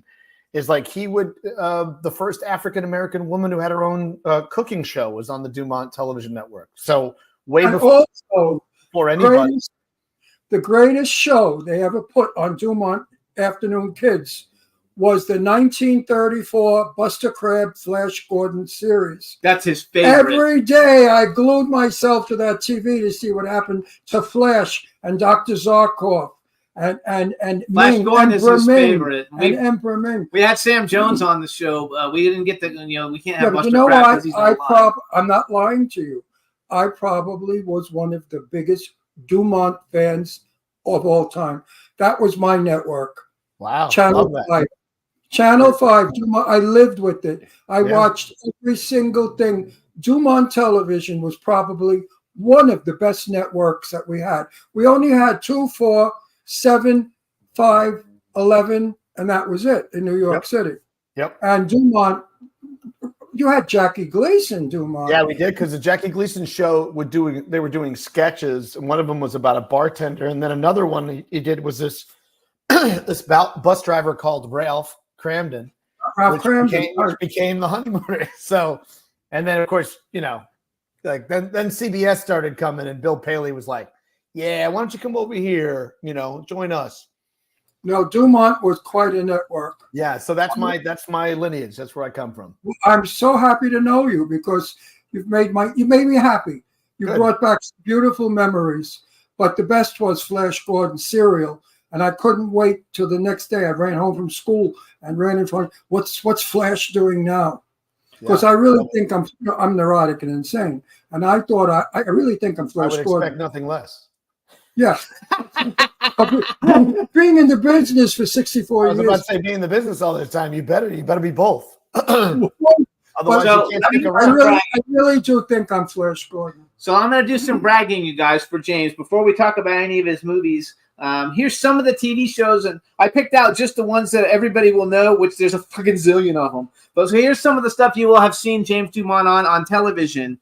FBI, Claws, Stranger Things, Law & Order, True Crime, Magnum P.I., Blue Bloods, Mad Men, Nashville, American Horror Story, Zoo, NCIS New Orleans, The George Carlin Show, Law & Order, Can't Hurry Love, New York, NYPD Blue, General Hospital, Ghost Whisperer, Lois and Clark, The New Adventures of Superman, Home Improvement, Arliss, The West Wing, Becker, Titus. Titus was on our show. Cold Case, CSI, ER, Joan of Arcadia, House, Numbers, Desperate Housewives, Breakout Kings, one of my favorites, Harry's Law, Hung, that was a good one too, Grey's Anatomy, Men of a Certain Age, Ugly Betty, and Bones. And then there's a million more, but I just picked out the ones everybody knows for sure. James, correct me if I'm wrong. Superman, was on Dumont. I don't Wasn't think George Reeves in Superman. I think George Reeves was on another network. I don't think he was Dumont. I don't think he was on Dumont. I don't think the early. I used to watch that show too. Yeah, I like it. It's hilarious. Now, did you have the Mickey Mouse show on Dumont? That was later. Later. Okay, so wait, now we're going to keep going. So you guys, here's some of the major things that everybody will know him from. First of all, he's on The Righteous Gemstones, which I'm actually, Jay LaRose, I didn't even know he was on that. He's a good friend of mine, and we've had Eric. Boy, I just talked to Jay last week. We're starting our 4th season at the end of May. So I'll be seeing him in less than a month in Charleston. Say hello to him. He's a really cool guy. So you guys in The Righteous Gemstones with John Goodman, Danny McBride, Adam Devine, Kristen Johnson, Steve Zahn, Jennifer Nails. I don't know. There's a million people on it. He was in Deepwater Horizon, The Peacemaker, Catch Me If You Can, SWAT, Along Came Polly, Trumbo, great movie, Miss Congeniality 2, War of the Worlds, Ocean's 13, Universal Soldier, Dallas Buyers Club, and actually Spencer Confidential, Jurassic World, and Spencer Confidential, by the way, which I didn't know that was you. Like, you don't look the same in every movie. So, like, in Spencer Confidential, when I saw that you were in it, I didn't know, though, that you were actually in it. We have a clip from it that we're going to play in a little bit just to show. Awesome. I took it off of your YouTube. So how smart was Grandpa to say this new thing, this little round 5-inch tube, people are going to watch it? Well, I'm going to create a network, call it Dumont. How smart was he to do that? Well, the cool thing about Alan was he was my great uncle, and the deal was with him was that he was a scientist, but he was also creative, and he also gave people opportunities that would normally not get opportunities. So that's why I'm kind of working on a biopic of him, because he's kind of like, like the movie Tucker. Like people don't know much about like his background, but he was the first television network. It had his own name on it. And what was interesting about him is because he had polio, one of his arms was handicapped. So when people came back after World War II, he created an assembly line for people that were the veterans that were amputees, in order for them to still be able to have a job where other people weren't hiring them or employing them. I would certainly do a large story on him. He is. Oh, yeah. And then the other thing is, like I said, the first African-American woman who had her own TV show, had a cooking show in the morning. And then there was actually an Asian-American woman who had her own cooking show as well. So, and then there were people who were blacklisted, who were not allowed to be in the theater. And so he would cull through and watch things in other places, and he put blacklisted actors back on television. It was the way in which that they stayed in the business. So, he really was an innovator and a pioneer. And also, I think, there was a recent article about him a little while back. One of the reviewers from the reporters from the Hollywood Reporter was talking about, there's broadcasting where there's content for everyone. And then there's narrowcasting, like this content is for a very specific type of audience. And he basically said that the early days of television is that he was able to identify and find a very specific show for a very specific audience. And so that also kind of led to his demise in a way. It's like everybody else wanted broadcast, in terms of something for everyone. It should appeal to everyone, as opposed to, well, what if people really like this show and they want to do this? So now we're in a time where we can kind of pick and choose the kind of content that we want. Whereas, even like the old days of, I was a DJ before, and, you'd buy an album and then there'd be like 1 or 2 songs on the album, but then you get stuck with all these other shitty songs that you hit, and you're like, that's not fair. So the same thing is happening now with content. I think people really are now able to kind of pick and choose what they want when they want it, and they can get it at any time. They can put it on their phones, but know that the early days and the pioneering was to kind of identify, who is the right show for what particular audience, as opposed to having to be something for everybody or having to appease or please everyone. I think there was something to be said for, this content works for this particular type of audience. And it's funny how that's how it was in the beginning. And now here we are in what was, another pioneer of another pioneering of television. It's coming back around again. It's cyclical nature. Was he a French immigrant? No, he was. Ours were French and Swedish. The name comes from France. My great grandparents are of French ancestry, and then also Swedish as well. Yeah. So I would really like to see this film, and I encourage you to. I'm working on it. Yes. And I happen to look like him at this particular age, so it's kind of like a little. I don't know what he looks like, but you can do a Google search and you'll find that we got the same hairline. The Dumont network was up against some very heavy artillery. Correct. Channel 4 and Channel 2. Channel 2 was CBS, and that's Bill Paley. Like they were the chosen stations. Yeah, he grabbed Jackie Gleason and brought him over to his network. I know all about your network. Then suddenly, years later, Dumont went off the air. Correct. We never knew it happened. Boom, Dumont was gone. What happened, Jim? Paramount Pictures saw the opportunity there and stacked up their board, and then absolved the company to kind of turn it into what became multimedia, called Metro Media, which became like the UHF channel. So when you were in other cities and you had the major networks, and there was an off thing, they became Metro Media, which to this day I think still Metro Media in some form exists. But yeah, it's still. Paramount Studios, and ironically, I played the character of Barney Balaban, who was a president of Paramount Studios in an episode of Timeless. And it turns out that that Barney Balaban had a lot to do with my family, the network being absolved by Paramount Pictures. So it's very interesting to kind of play a character that was an integral part of your family's demise in terms of the history of entertainment. So I just thought that was a nice little fun circle. Jim, will you be playing your grandfather? Oh, of course. Yeah, 100%.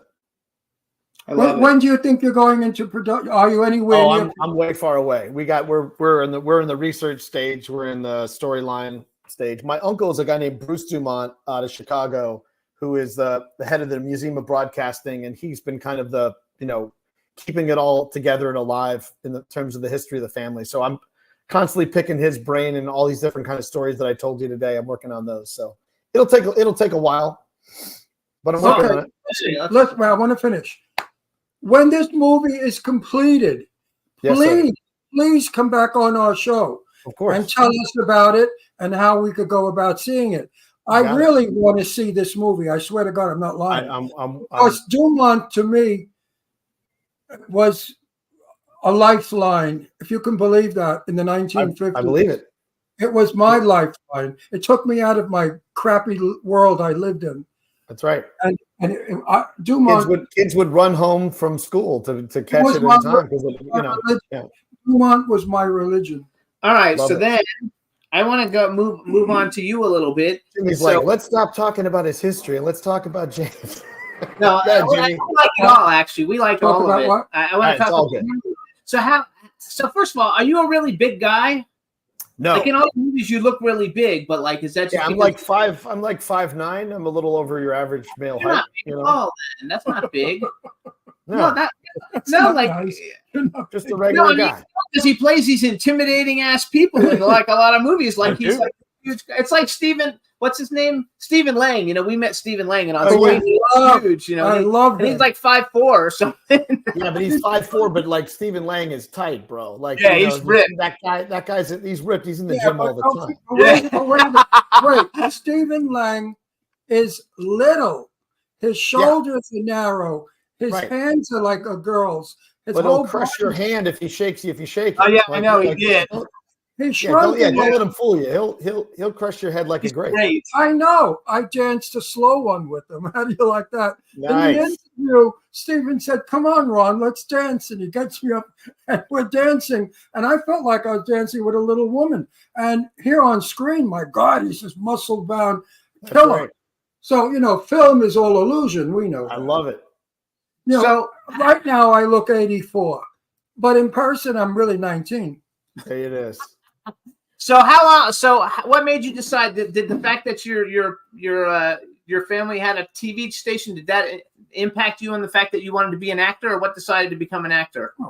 I think the thing is, when I was a kid, Sesame Street just had come on the air, and I remember watching it, and I was like, there's these kids that are on TV, they're in this little box and stuff like that. I'm like, oh, I totally want to do that.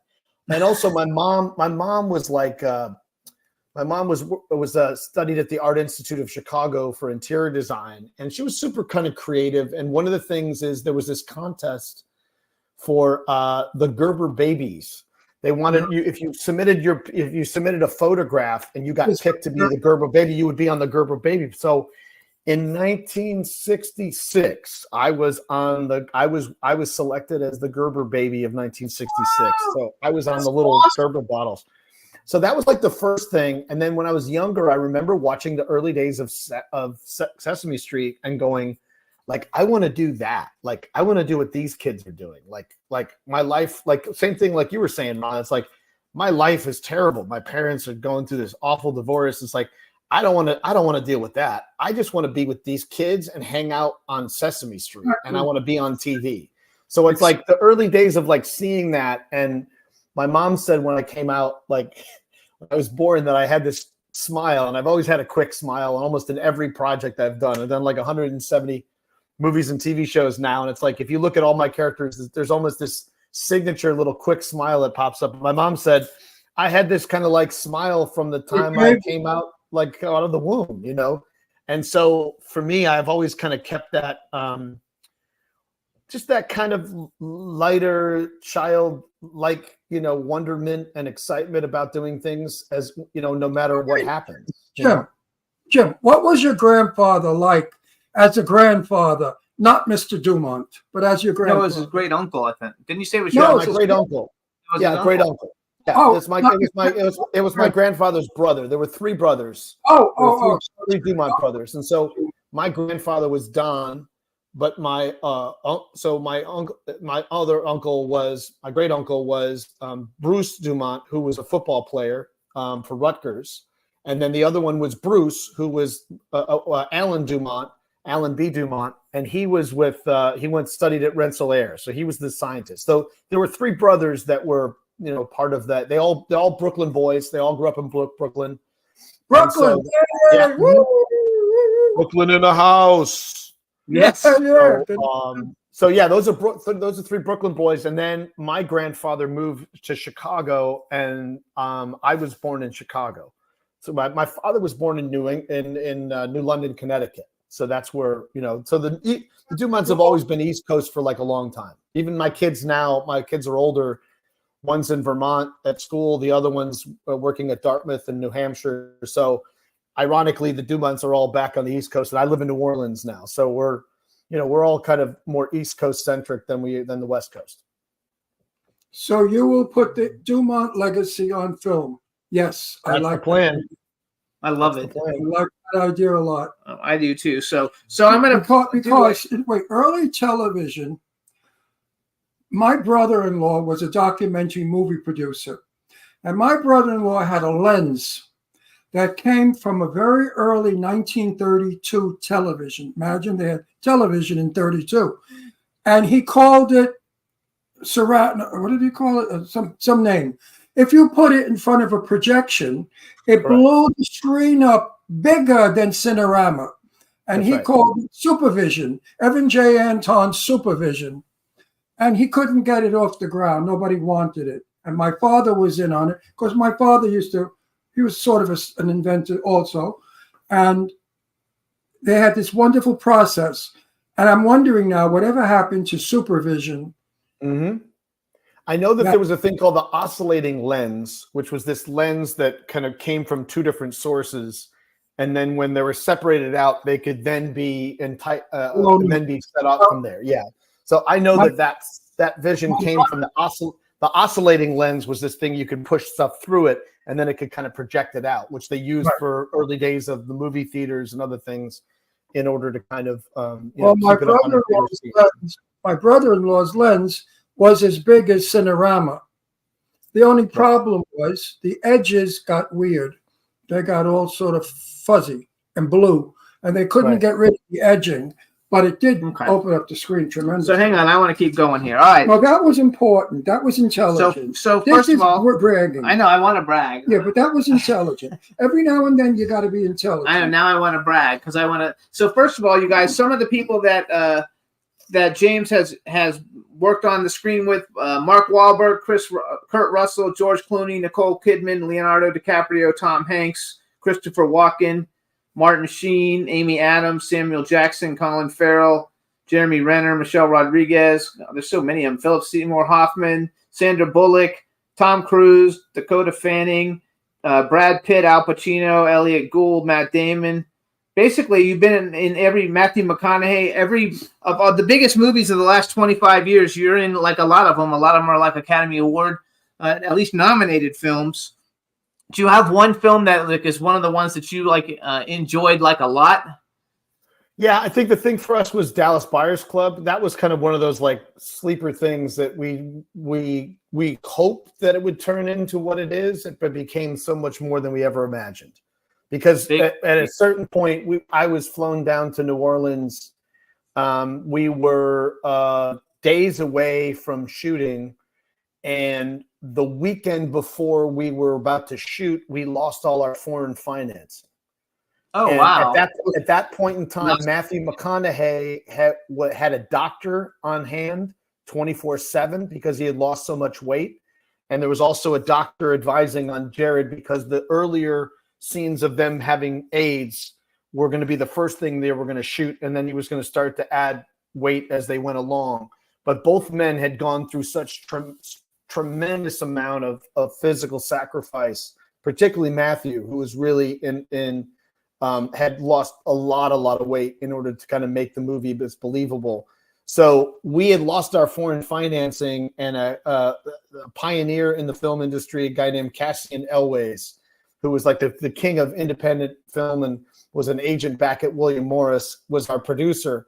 And he turned to a French screenwriter that he had 20 years ago had turned that guy's life around and said, I need for you to wire $7 million into our bank in the next 48 hours in order for this film to happen. Give me this guy's name and address. Yeah, exactly. Address. And so he said, I'm calling in a 20-year marker because you were a kid, you were a French kid struggling to try to get your screenwriting going. Now you own this foreign company that's going to distribute us film. The guy's like, so let me get this straight. I'm going to wire you $7 million for an AIDS drama with Matthew McConaughey, who's known as a romantic comedy actor, and this guy Jared Leto, who's really kind of an international rock star. And you think I'm going to get my money back, right? Well, that investment he got ×5, and then just sold his company for $2.3 billion as of recently. So that movie almost didn't get made. I sat in a hotel room for a week. Finally, the last few days of my week that they bought my contract, I was finally able to go shoot. But that movie almost didn't get made. And 20 years ago, that script was kicking around and Brad Pitt was attached to it.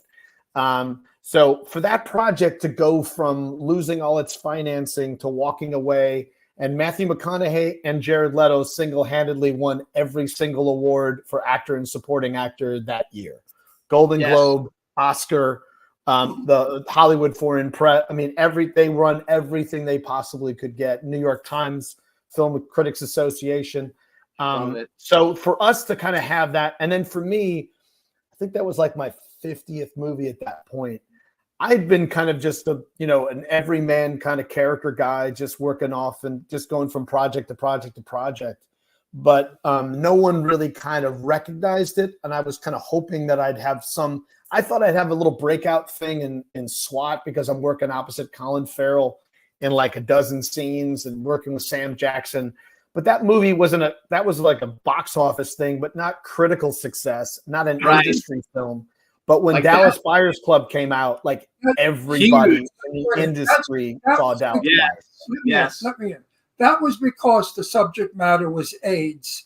And back then, the press or the media made AIDS a gay disease, not an everybody disease. So, of course, all the homophobes, and there are many, said, I'm not going to go see a movie about a bunch of fags dying from some cancer. And that was the consensus.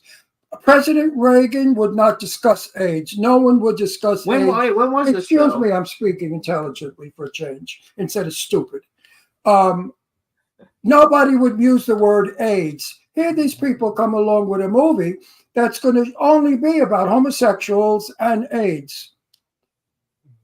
The reason it was a hit, because I believe the PR on it was what did it. I think word of mouth did it. I remember everybody, the gay community definitely wanted to see it. We didn't like it because we don't always like to be shown as dead people. No, you're not thinking of the same movie. Yes, I am. You are? Of course I am. I was there. What are you talking about? You're not talking about I'm not talking about Philadelphia. No, I know. Dallas Buyers Club. It came out like what year did that come out? I'm not talking about Dallas House. That's the one Dallas Buyers Club is the one he's in that won all the Academy Awards that we're talking about. You're talking about the other one that came out in the 80s. What year did this come out, James? What movie are we talking about? Dallas Buyers Club. 10 years ago. 10 years ago. It came out 10 years ago. That wasn't about gay people? It was about gay people and AIDS, but it was like the one. So what are you talking about?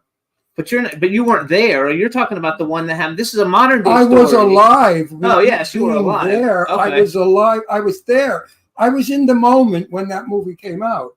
That's what I'm saying. Okay, I didn't get that. Okay, and I remember the gay community kept saying, one more time, Mary, that we have to be punished for being gay and be killed. We don't like it. We didn't like any of the horror movies where it was always a drag queen that got killed because the drag queen was some insane bitch. All right. We were resenting what was being done to gay people. So that movie was an instrument of politics as well as a film that was worth seeing. And that's why that film got what it got, because America got tired of the same old prejudice crap. And Hollywood came to the aid of gay people. And Hollywood said, let's make this film happen to show the world what it's all about. And that's why that film, to me, is a very important film, as is Philadelphia. There's all those movies that brought forth. Exactly. Yeah, Harvey Milk. Harvey Milk is my dear friend. Was. No, he still is. Well, Harvey Milk, the nephew. Yes. He's my dear friend. I work with them all the time in San Francisco. Harvey and I are like that.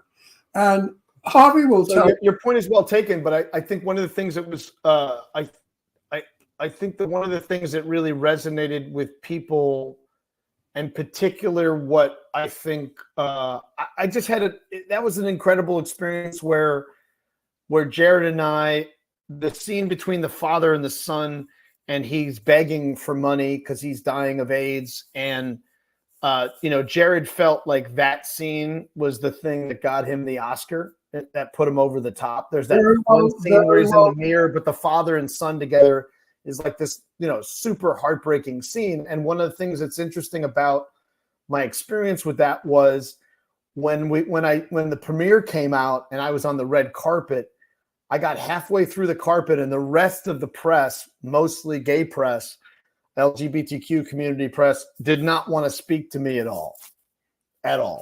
Because they didn't really know the difference between the character and the actor. And I represented parents who have abandoned their children when they came out. And so there I was, the face of that thing. And I got halfway down the carpet, and then Jennifer Garner came up to me and she's like, "Oh my God, your scene is my favorite scene in the entire movie. It's the most heartbreaking. Your work is incredible. You're an amazing actor. I want to know who you are." Blah, blah. This is halfway down the carpet. And then the minute that Jennifer Garner was just like, "Oh my God, that scene is just so incredible. That's the best scene in the movie," and blah, blah, blah. And then all of a sudden I go down the rest and everybody wants to talk to me again. And I'm like, "Hey, by the way, I have a lot of gay family members, and this is a character, this is a character. But because I'm the face of, and I have to represent, as you pointed out, sometimes I'm playing these very reprehensible human beings, but it's my job to be truthful to who they were and who they are." Yes, exactly. You're an actor. But you're an actor. Some people, but you just pointed out, Ron, you're right. But some people have prejudice in there that they can't separate the storyline from what it is. And the reality is that I shouldn't be involved with the program, because I was in an apartment in Manhattan, maybe the 25th floor, at a little cocktail party, and this boy, his name was Little Johnny, had just been thrown out of his house, and he was staying with this gay friend of mine in his apartment. And suddenly Johnny ran and jumped out of the window of that 34th story building. To this day, I have never seen such a horror in my life or experienced anything about it. And it was because his parents didn't want him anymore. So this is what we gay people had to fight. We had to fight the family, the world, society, and decency. Because as far as the world was concerned, homosexuals are nothing but faggots who rape children and blow everybody in subway bathrooms. We are trash. We are garbage to these stupid people. They don't realize that some of the greatest people in the world are gay. Some of the shakers and some of the movers and some of the people who have brought beauty, ballet, art, music to the world were gay. And this is the point that I fight to date. Everybody should watch the movie again. Everyone should watch this movie again. It was absolutely a landmark. Yes, please do. And pay-per-view it. Yes, pay-per-view it. Yes. So wait, I got one still in college. Please watch it over and over again. Watch it over and over again. So we only have 4 minutes, and I want to. So first of all, you guys can follow James on Instagram at James Dumont, and he also has he does a lot of his Instagram stuff, and he has a company called On Camera AnCameraWorkouts.com. Tell us what that is, because that has something to do with acting, right? Yeah, so I've been kind of coaching and teaching the last 8 years since I moved to New Orleans, where I live. It's my home. I still work in New York. I have an apartment in New York still, and I have a place to stay in when I'm in Los Angeles. So I'm kind of tri-coastal. I have been even before the pandemic. I mostly made my living off of doing self-tapes. So I would kind of shoot either whether I'm in Los Angeles, New York, New Orleans, for projects all over the world. So I kind of caught a wind of, I've been self-taping for 15 years, booked well over $1 million off of work, off of just self-tapes alone. Most of the time I don't meet with people until I get on set. So I figured out a way to kind of master something that when COVID hit, everybody was like, oh my God, how am I going to do these? I don't know how to do. So I just happened to be that guy that had water in the desert in March of 2020. And so to this day, I have about 1,600 students all over the world on Zoom in different countries: New York, LA, San Francisco, Atlanta, Chicago, Mexico City, Australia, London, you name it. And so I teach people an on-camera workout. I teach them how to work on camera in terms of self-tapes. I figured out a kind of way to kind of master it. It's an ongoing process. I don't have any magic sauce other than I've done thousands of auditions and booked hundreds of jobs, and that I have now watched, 6,000-7,000 self-tapes from an actor's perspective, not a casting director who's in a different mindset in his selection and likes and dislikes. I'm looking at it from actor to actor, artist to artist, and ways in which to kind of master and figure out, this is your frame, ceiling, shelf of your frame, eye lines in terms of primary and secondary, creating worlds and pictures on the other side of the frame. And so basically, I've now looked at on-camera self-tapes as the new art form and the way in which that actors can compete anywhere at any point in time. Because limited resources and because of COVID, now they're having more actors being looked at in different markets all over the world. So a way in which to kind of compete, in a way in which to kind of equal the playing field, whereas when there was live auditions, they could only see so many people in a given day. Now, in that same time period where they're seeing 6 to 8 people from very select agencies and very select management companies, where it was very inclusive and not for everybody. Now you can see 300 to 500 actors, all over the world in that same time period. So it gives more people an opportunity. So people really have to learn how to master the frame and learn how to do the work. I just before your interview started here, my manager said, check your email. I got an appointment. So in the next 48 hours, I will be creating a human being. I don't know what it is. I don't know where it's taking place. I don't know how long. But in the next 48 hours, I got a human being I'm going to create, shoot it, send it off, and my work is done. And then I'm on to the next one. So, tell people, where do they go for that? Tell them where to go. Our website is called OnCameraWorkouts.com. You can also follow us on Instagram at OnCameraWorkouts, plural. I also post up a lot of stuff on my Instagram, which is at James Dumont. But OnCameraWorkouts.com, we've been kicking around for the last 8 years. And I do private Tuesdays. Sometimes people want to work on one class, and then Wednesday day, like today, I have what's called a lunch crunch, where people are learning how to do self-tapes on a regular. And then Wednesday nights, I do what's called core labs for 4 weeks, and I pick one particular project. Like this month, we're doing The Last of Us, episode 3, where my friend Nick Offerman got an Emmy for his role of Bill in Bill and Frank. And so this month we're going to do The Last of Us. Last month we did Past Lives, which was an Oscar-nominated film for Best Foreign Film and Best Screenplay. And then the month before that we did American Fiction, which won for Best Screenplay. We're going to run out of time. I want to make sure. OnCameraWorkouts.com, you guys. Follow James on Instagram. It's James Dumont. Congratulations on what a stellar career. Really, you've been in such huge movies. We wish you only the most success with all of it. We want to thank Charles Sherman, PR, for helping set this whole interview up for us. And we want to thank you for coming on the show. You've been a terrific guest. Thanks, man. Love to come back. One last question. When do you think your uncle's life story will be on the screen? That's a very good question. That's a good question. Hard to answer. About a year, right? Year and a half. I think the script. I think I'll have a script ready in about a year. But then, I have when you're producing, it may take 10, 15 years before a project gets done. So you never know. Hopefully, a lot sooner than that. Okay. So, folks, let's look forward to Keep this. us in touch, and then whenever you have any big things coming out, just let us know, and we're Facebook friends. I got We'll some bring big it stuff back. in the hopper already, but I can't talk about it till it comes out in August. So Perfect. So and then then we start in August. And we start the Righteous Gemstones up. So hopefully people can watch us on the Righteous Gemstones on HBO. All the last 3 seasons are up there. So Danny McBride, John Goodman. It's an amazing show. Super funny. My son is actually on the show as well. My son plays Pontius, which is Danny McBride's son and John Goodman's grandson.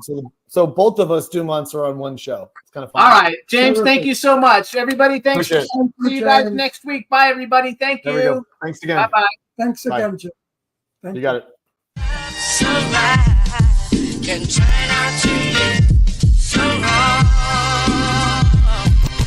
Yeah, we in the mix. Yeah, we in the mix. It's another episode. Here we go. The Jimmy Star Show with Ron Russell. Interviewing the hottest, newest, and truest of today's celebrities. Make sure to subscribe so you can get notified weekly. Jimmy Star, he's the king of cool. Ron Russell, he's a gorgeous dude. Chat room is live and you would be a fool not to vibe with us at the Jimmy Star Show with Ron Russell. Come watch it live on W4CY Radio. Miss some past episodes? Download on iTunes. The Jimmy Star Show with Ron Russell. It's the Jimmy Star Show with Ron Russell.